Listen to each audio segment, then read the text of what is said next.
मंदिर 25टा कार्यक्रम आज शेष दिन पूर्णाहुति आज मैंने मंदिर कौन माँ को ना दिखाई केमती कौन पूजा 3 दिन चलता शेष दिन पहुँचला ये माँ को घटगाँ तारिणी जमी माँ को माने विग्रह हिसाब से तारिणी मंदिर प्रतिष्ठा कराई भाई गोटे माने मानसिक रही से मंदिर प्रतिष्ठा करिकी उत्सर्ग करेंगे ये मंदिर ग्राम ग्राम आम ग्राम को उत्सर्गित आज है ग्राम कमिटी या परिचालना कर 3 दिन हेली पूजा चली प्रथम दिन कलश शोभा यात्रा होता द्वितीय दिन विग्रह प्रवेश कले महास्नान है तृतीय दिन आज अच्छी माँ माने स्नान हेले रुद्राभिषेक है आउ माँ आज पूर्णाहुति हम संध्या पूर्णाहुति हम 3 दिन लोकंर बहुत समागम होती मंदिर ये अंचल माँ प्रथम मंदिर अच्छी कौ जगह कौ जगह लोक मैंने जानवे लोकेशन एटा भद्रकर तिहिड़ी कालीमेघा ग्राम मुकुंदपुर ग्राम पंचायत कालीमेघा ग्राम मंदिर अच्छी जोड़ा कालीमेघा मेलन प्रसिद्ध से ग्राम काली मंदिर समस्ते जो मैंने आसवे आगे माँ का दर्शन करें प्रथम ये मंदिर पड़ुची बाँ पटे चली आमर निर्माण चली साई मंदिर मंदिर निर्माण चलती डाण पटे माँ मंदिर प्रथम दर्शन कर सारापर आगू को आमर सेकेंड तापर मंगला मंदिर अच्छी लक्ष्मी नारायण मंदिर अच्छी गाँ मझे आमर काली दक्षिणेश्वर काली मंदिर अच्छी गाँव लास्ट रे आमर अच्छा दध्यवान जी अच्छा जी कि इष्ट देवता आम अंचल ना कहले हेमंत कुमार महांती जो आज आपंकर मंदिर 25टा कौ जगह रही ना कौन दिखाई माँ को नाटा माँ को ना दिखाई माँ संकट तारिणी मुकुंद तिहिड़ी ब्लॉक मुकुंदपुर ग्राम पंचायत कालीमेघा ग्राम ये मंदिर प्रतिष्ठा करा बड़ भाई मानसिक थिला तेणुक 3 दिन काल मंदिर प्रतिष्ठा उत्सव चला प्रथम दिन कलश शोभा यात्रा द्वितीय दिन विग्रह प्रतिष्ठा एवं आज तृतीय दिन पूर्णाहुति और विग्रह स्नान बा आपणकर विग्रह पूजा आरंभ हो एवं आज संपूर्ण मंदिर भार ग्रामवासी की दिज्व गाँ कमिटी द्वारा यहाँ परिचालित हो जो मंदिरटा जो है मैंने आपंकर आज कतर जो 3 दिन है पूजा पाऊले क्या मैंने केमती कौन पूजा आरंभ होता आज तो शेष दिन पहुँचला जो कहते ना आरंभ तो आपणकर कलश शोभा यात्रा प्रथम आरंभ है पंचायत महिला मान द्वारा केते महिला थे कलश शोभा यात्रा 275 ऊर्ध्व महिला माने समस्त कौ नदी पानी उठे कौन आमर जो आमर मेलन स्टार्ट हुए बतीमरा पदा सेठी गोटे बड़ पोखरी आमर कलश बुढ़ाई शोभा यात्रा आरंभ होता मुकुंदपुर एवं कालीमेघा गाँ परिक्रमा कर मंदिर में कलश जल मंदिर शिखर में ढला जाता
ना कहबे नाटा कौन आगे नाटा तपस्विनी महला आज्ञा तपस्विनी महला ये जो आज आप माँ का मंदिर आज्ञा 3 दिन चली पूजा आज्ञा आज शेष दिन पूर्णाहुति हो आज्ञा कौन कहबे ଗାଁ ଲୋକ ସମସ୍ତେ ଖୁସି ଅଛନ୍ତି। ପାଖରେ ଯେହେତୁ ତାରିଣୀ ମନ୍ଦିର ଘାଟ ବଡ଼ ନଥିଲା, ପାଖରେ ନଥିଲା, ତ ପାଖରେ ଆମର ଗୋଟେ ମାଆଙ୍କ ମନ୍ଦିର ହେଇଗଲା, ସମସ୍ତେ ଖୁସି।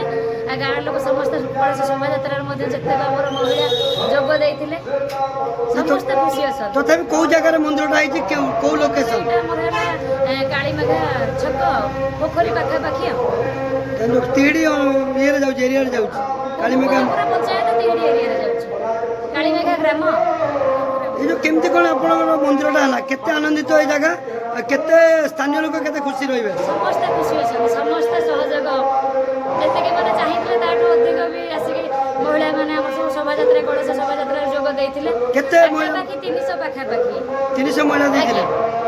କୋଉଠୁ ପାଣି ବୁଡେଇଥିଲେ କଳସ? ପାଣି ଆମର ବାତିମାର, ହଁ ମୁକୁନ୍ଦପୁର ବାତିମାର ପୋଖରୀରୁ ପାଣି ଉଠେଇଥିଲେ। 3 ଦିନ କାଳ ସମସ୍ତେ ମହିଳାମାନେ ଅରୁଆ ଖାଇକି ମାଆଙ୍କ ଇଏରେ ଅଛନ୍ତି। ସମସ୍ତେ ଇଏର କାଷ୍ଠରେ ଅଛନ୍ତି। ଆଜ୍ଞା କାଷ୍ଠା ଆଜି ମାଆଙ୍କର ପୂର୍ଣ୍ଣାହୁତି ଆଉ। ତଥାପି ଆପଣଙ୍କ ଅଞ୍ଚଳରେ ଯୋଉ କାଳୀମେଘାର ତ ମେଲଣଟା ଭଲ ହୁଏ, ଆଜ୍ଞା। ତଥାପି ଯୋଉ ଲୋକମାନେ ଆସିବେ ଆଗେ କ'ଣ ମାଆଙ୍କ ଦର୍ଶନ କରିବେ? ନିହାତି କାଳୀମେଘା ଛକରେ ଯେହେତୁ ପାଖରେ ମାଆଙ୍କ ମନ୍ଦିର, ଆଗେ ଏଇଠୁ ଦର୍ଶନ କରିକି ହିଁ ଯିବେ, ତାପରେ ଭିତରକୁ ପଶିବେ। ଆଜ୍ଞା ଆଜ୍ଞା। କୃଷ୍ଣା ନାୟକ। ଆଜ୍ଞା, କୃଷ୍ଣା ନାୟକ। ଏ ଯୋଉ ଆପଣଙ୍କ ମନ୍ଦିର କୋଉ ମନ୍ଦିର ଇଏ, ଆଉ କେମିତି କ'ଣ ପ୍ରତିଷ୍ଠା କାର୍ଯ୍ୟ ଚାଲିଛି? କାଳୀମେଘା ଗ୍ରାମରେ ମା ସଙ୍କଟତାରିଣୀଙ୍କ ମନ୍ଦିର। ଆଜ୍ଞା, କାଳୀମେଘା ଗ୍ରାମରେ ମା ସଙ୍କଟତାରିଣୀଙ୍କ ମନ୍ଦିର। ଯୋଉ ମନ୍ଦିର ଚାଲିଛି ଆଜି କ'ଣ 3 ଦିନ ଧରି ଚାଲିଥିଲା ପୂଜା, ଆଜି କ'ଣ ବହୁ ଆଡମ୍ବରରେ ଚାଲିଛି। ଆଜି କ'ଣ ପୂର୍ଣ୍ଣାହୁତି? ଆଜ୍ଞା ପୂର୍ଣ୍ଣାହୁତି କ'ଣ ଶେଷ ହବ ନା କ'ଣ? ସବୁ ନାହିଁ, ଶେଷ ଦିନ କ'ଣ ଆପଣ ମାନେ 6:30ରେ ପୂର୍ଣ୍ଣାହୁତି ସରିବ। ଆପଣ ମାନେ ଉପାସ ରହିଛନ୍ତି ନା ନାହିଁ? ଆଜ୍ଞା 3 ଦିନ ଧରି ରହିଥିଲେ? 3 ଦିନ ଧରି ନିଷ୍ଠା ସହକାରେ। ଆଜ୍ଞା, ଜୟ ଶ୍ରୀ ରାଉତ। ଆପଣଙ୍କର କୋଉ ଜାଗା ଏଟା? ଏଇଟା ହେଉଛି ଛକଠୁ ଆରମ୍ଭ କରି ଭାନପୁରୀ ମଝିରେ ଏଇଟା ଅବସ୍ଥିତ। ମାନେ ଯୋଉ ମାନେ ମାଆଙ୍କ ମନ୍ଦିରଟା କୋଉ ଜାଗା? ସ୍ଥାନ ପାଣିକଳ ପାଖରେ, ମାନେ କାଳୀମେଘାରେ ଯାଉଛି ହଁ କାଳୀମେଘାରେ ଯୋଉ ମାଆଙ୍କ ମନ୍ଦିର। ମାଆଙ୍କ ମନ୍ଦିର ପ୍ରତିଷ୍ଠା ହେଲା, ଆପଣ କେତେ ଖୁସି, କେତେ ଆନନ୍ଦିତ? ମାଆଙ୍କ ବହୁତ ଆତ୍ମଶାନ୍ତି ପୁରା, ବହୁତ ମା ସମସ୍ତଙ୍କୁ ସଙ୍କଟ ମୋଚନ କରିବେ, ସେଥିପାଇଁ ଏଠି ବହୁତ ଆନନ୍ଦ ସମସ୍ତେ। ମା ସମିତି ସାହେବ ଯୋଉ ଗାଁ, ଆପଣ ଗାଁ ଭିତରେ ମାଆଙ୍କ ମନ୍ଦିର ପଶିଲା ବେଳକୁ ରହିଲା, ଆପଣ ଆଗେ କ'ଣ ମାଆଙ୍କ ଦର୍ଶନ କରିବେ? ନିଶ୍ଚିତ ତାପରେ ମାନେ ଯୋଉ ତାପରେ ଦେବାଦେବୀ କ'ଣ ରହିଲେ? ଆଜ୍ଞା। ମୁଁ କହିଲି ମା ମଙ୍ଗଳା ଅଛନ୍ତି, ଶିବ ଅଛନ୍ତି, ନାରାୟଣ ଅଛନ୍ତି, ଆଉ ତାରିଣୀଙ୍କର ଆବଶ୍ୟକତା ଥିଲା, ତାରିଣୀ ମାଙ୍କର ମନ୍ଦିରଟେ ଆବଶ୍ୟକତା ଥିଲା। ତଥାପି କ'ଣ ମାନେ କାହା ମାଧ୍ୟମରେ ହେଇଛି ନା କ'ଣ, କେମିତି ମାଆଙ୍କ ମନ୍ଦିର ହେଲା ଏଟା? ହଁ, ସେ ମୋ ଭାଇ ପ୍ରଶାନ୍ତ ମହାନ୍ତି ତାଙ୍କ ମାଧ୍ୟମରେ ଏଇଟା ସ୍ଥାପନ କରାଗଲା। ବହୁତ ବର୍ଷର ତପସ୍ୟା ଏଇଟା ଥିଲା। ତାଙ୍କରି ସହଯୋଗ ତାଙ୍କର ଇଏରେ ଅପନାରେ ହେଇଛି। ଆଜ୍ଞା କାମନା ବି ଥିଲା, ଗୋଟେ ମନ୍ଦିର ଅବସ୍ଥିତ ଆମ ଗାଁରେ। ତାଙ୍କ ମାନସିକ ଥିଲା ନା କି? ଆଜ୍ଞା ମାନେ ମନ୍ଦିର ଯୋଉ ହେଲା ଆପଣ ଅଞ୍ଚଳ ପାଇଁ କେତେ ଖୁସି, କେତେ ଆନନ୍ଦିତ? ବହୁତ ଆନନ୍ଦିତ, ଆତ୍ମଶାନ୍ତି ପୁରା। ନା କହିଲେ? ଝରଣା ଚାନ୍ଦ, ଆଜ୍ଞା, ଝରଣା ଚାନ୍ଦ, ଏ ଯୋଉ କି ମନ୍ଦିର ଇଏ କ'ଣ ନା ମା ଦିଆ? ତାରିଣୀଙ୍କ ମନ୍ଦିର କୋଉ ଜାଗାରେ ଲୋକ ଇଏଟା ଏରିଆଟା? କାଳୀମେଘାରେ। ଆଜ୍ଞା, କାଳୀମେଘାରେ ଏ ଯୋଉ ମନ୍ଦିର ପ୍ରତିଷ୍ଠା କାର୍ଯ୍ୟ ଆଜି ଶେଷ ଦିନ, ଆଜ୍ଞା। 3 ଦିନ ଧରି ଚାଲିଥିଲା, କ'ଣ କେମିତି ଆନନ୍ଦ ଲାଗୁଥିଲା, କେତେ ଆପଣଙ୍କୁ ଖୁସି ଲାଗୁଥିଲା? ବହୁତ ଖୁସି ଲାଗୁଥିଲା। ଆଜି ଶେଷ ଦିନ, ଯେତେ ଖୁସି ସେତେ ଦୁଃଖ ସରିଯିବ। ତଥାପି କଳସ ବୁଡେଇଥିଲେ, କେତେ ମହିଳା ମାନେ ବୁଡେଇଥିଲେ? 300 350 ହେବେ ଆଉ। 350? ଆଜ୍ଞା। କୋଉ ଜାଗାରେ ବୁଡେଇକି ଆଣିଥିଲେ, କେମିତି କ'ଣ ଆଣିଥିଲେ? ଶୋଭାଯାତ୍ରା ଶୋଭାଯାତ୍ରା କ'ଣ ଥିଲା? ବାଣ ରୋଷଣୀ ନା ଡିଜେ ବାଦ୍ୟରେ ଯାଇଥିଲେ? ନା ବାଣ ରୋଷଣୀରେ ଯାଇଥିଲେ? ଆଜ୍ଞା। କେମିତି କ'ଣ ବୁଡେଇଲେ, କେମିତି କ'ଣ ଆସିଲେ ସମସ୍ତେ ମା ମାନେ, କେତେ ଆନନ୍ଦିତ? ଯାଆନ୍ତି ସାଧାରଣ ସବୁ ଯାଇକି ସେଠୁ ମାନେ କଡ଼ ସବୁଳେଇକି ଯେମିତି ଆସନ୍ତି ଆସିଲେ ଆଉ। କେତେ ଆନନ୍ଦିତ ଲାଗିଲା ଆପଣ ଯୋଉ କଳସ ବୁଡେଇଲେ? କାଷ୍ଠା ଥିଲେ ନା ନାହିଁ? ଆଜ୍ଞା ଆଜ୍ଞା ଆଜି କ'ଣ ପୂର୍ଣ୍ଣାହୁତି ଦେଇକି ଶେଷ କରିବେ? ଆଜ୍ଞା।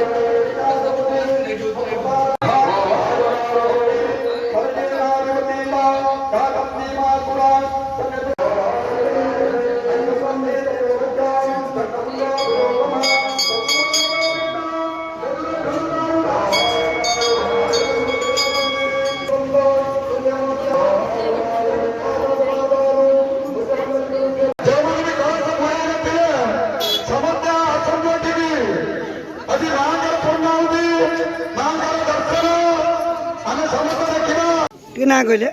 ମୋ ନାଁ ପ୍ରସନ୍ନ କୁମାର କର। ଏ ଯୋଉ ପୂଜା ଚାଲିଥିଲା ମନ୍ଦିର ପ୍ରତିଷ୍ଠା ଉତ୍ସବ, ଆଜି ଯୋଉ 3-4 ଦିନ ଧରି ଚାଲିଥିଲା, ଆଜି ଯୋଉ ଶେଷ ଦିନ ପହଞ୍ଚିଲା, କ'ଣ କହିବେ?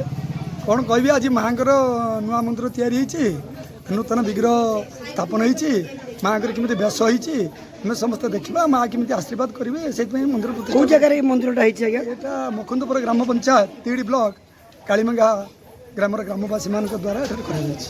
ତଥାପି କେମିତି ଆପଣ ଯୋଉ କେମିତି ଆନନ୍ଦିତ ଲାଗୁଥିଲା, କେତେ ସମସ୍ତଙ୍କ ସହଯୋଗ ଥିଲା? ବହୁତ ସହଯୋଗ, ବହୁତ ମାହୋଲ ଥିଲା। ଯେଉଁଦିନ ଆମର କଳସ ବୁଡ଼ା ହେଲା ଏତେ ମାହୋଲ ଥିଲା ଯେ ଏଇଟା ଆପଣ ନ ଦେଖିଲେ ମୋତେ ଜାଣିପାରିବେ ନାହିଁ। ବହୁ ଲୋକ ଥିଲେ, ଏତେ ସ୍ତ୍ରୀ ଲୋକ ଥିଲେ ଯେ ତାଙ୍କ ଶଙ୍ଖ ହୁଳହୁଳି ଏମିତି ଶବ୍ଦ ଥିଲା ଯତକି ଜଣାପଡ଼ୁଥିଲା ଏଠାରେ ଦ୍ୱିତୀୟ ପୁରୀ ହେଇଯାଇଛି କି ଦ୍ୱିତୀୟ ଘଟଗାଁ ହେଇଯାଇଛି। ସେଇଭଳି ଏଇଭଳିଆ ମାହୋଲ ସୃଷ୍ଟି ହେଇଥିଲା। ତଥାପି ମାଆଙ୍କ ପୀଠ ଯୋଉ ନାଁ ରହିଲା, ଯୋଉ ରହିଛି କୋଉ ନାଁ ଦିଆହେଇଛି? ଆମେ ଆଜି ସଙ୍କଟ ତାରିଣୀ ବୋଲି ନାଁ ଦେଇଛୁ। ସେ ଯୋଉ ନାଁଙ୍କ ନାମିତ ରହିଲା ମାଆଙ୍କ ନାଁଟା। ଆଜ୍ଞା, ଯୋଉମାନେ ପଶିବେ ଫାଷ୍ଟ ମାଆଙ୍କ ଦର୍ଶନ କରିକି ଆଜି ପଶିବେ। ମାଆଙ୍କର ଦର୍ଶନ ପ୍ରଥମେ ଆମର ଯେ ଏଠି ଯାହାକୁ କାଳିମେଘା ଗ୍ରାମର ଗ୍ରାମବାସୀମାନେ ଯାହାକୁ ପ୍ରତିନିଧି କରିକି ପ୍ରଶାନ୍ତ ମହାନ୍ତି ଆଉ ଅନୁପମା ମହାନ୍ତିକି ଏଠି ପ୍ରତିନିଧି କରି କାଳିମେଘା ଲୋକମାନେ ରଖିଛନ୍ତି। କାଳିମେଘା ଲୋକମାନଙ୍କର ଅନୁମତି ନେଇ ଆଜି ସେ ଦୁଇ ଜଣ ପ୍ରଥମେ ମାଆଙ୍କର ଦର୍ଶନ କରିବେ, ତାପରେ ଅନ୍ୟମାନଙ୍କୁ ଦର୍ଶନ କରିବାର ସୁଯୋଗ ଦିଆଯିବ। ଆଜି ଦର୍ଶନ ମିଳିବ ମାଆଙ୍କ। ଆଜି ସର୍ବଦର୍ଶନ କରାଯିବ ମାଆଙ୍କୁ ରାଜରାଜେଶ୍ୱରୀ ବେଶରେ। Thank you.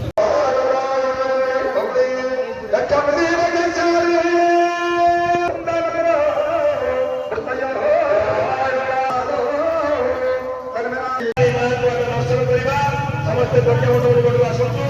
ଯେଉଁ ମାଆଙ୍କର ଆରାଧନା ପୂର୍ବରୁ ମାଆଙ୍କର ଦର୍ଶନ ପୂର୍ବରୁ ଆମେ ଏଇ ସମସ୍ତେ ଟିକେ ଯଜ୍ଞ ମଣ୍ଡପକୁ ପଳେଇ ଆସନ୍ତୁ। ଏଠି ପୂର୍ଣ୍ଣାହୁତି ସରିଲା ପରେ ମାଆଙ୍କ ମନ୍ଦିରକୁ ଯିବା, ମାଆଙ୍କର ଦିବ୍ୟ ଦର୍ଶନ କରିବା। ଯେଉଁ ଦିବ୍ୟ ଦର୍ଶନ ପାଇଁ ଆମେ 3 ଦିନ ଧରି ଏଇ ମାଆଙ୍କର ଭବ୍ୟ ମନ୍ଦିର ପ୍ରତିଷ୍ଠା ଠାରୁ ଆଜି ପର୍ଯ୍ୟନ୍ତ ଆମେ ଅପେକ୍ଷା କରୁଛନ୍ତି। ନିଶ୍ଚିତ ଭାବରେ ଆମେ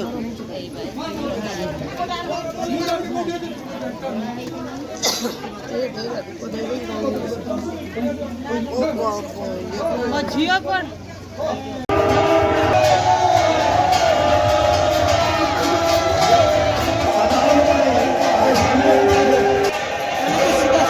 ଭିଜୁଆଲ ମାଧ୍ୟମରେ ଦେଖାଉଛୁ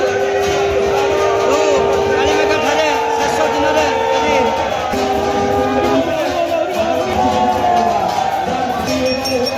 ଚିତ୍ର ଆମେ ଦେଖାଉଛୁ। ପୂର୍ଣ୍ଣାହୁତି ଶେଷ ଦିନରେ ପହଞ୍ଚିଲେ ଆମେ ଜାଗା ଉପରେ ପହଞ୍ଚି ଯାଇଥିଲୁ। ଆଜି ଭଦ୍ରକ ଜିଲ୍ଲା ତିହିଡ଼ି ବ୍ଲକ କାଳିମେଘା ଠାରେ ନୂଆ ତାରିଣୀ ମନ୍ଦିର ପ୍ରତିଷ୍ଠା ଉତ୍ସବରେ ଆମେ ପହଞ୍ଚି ଯାଇଥିଲୁ। ମନ୍ଦିର ପ୍ରତିଷ୍ଠା ସହିତ ପୂର୍ଣ୍ଣାହୁତି ଆଜି ଶେଷ ହେଲା।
ସମସ୍ତଙ୍କୁ ମୋର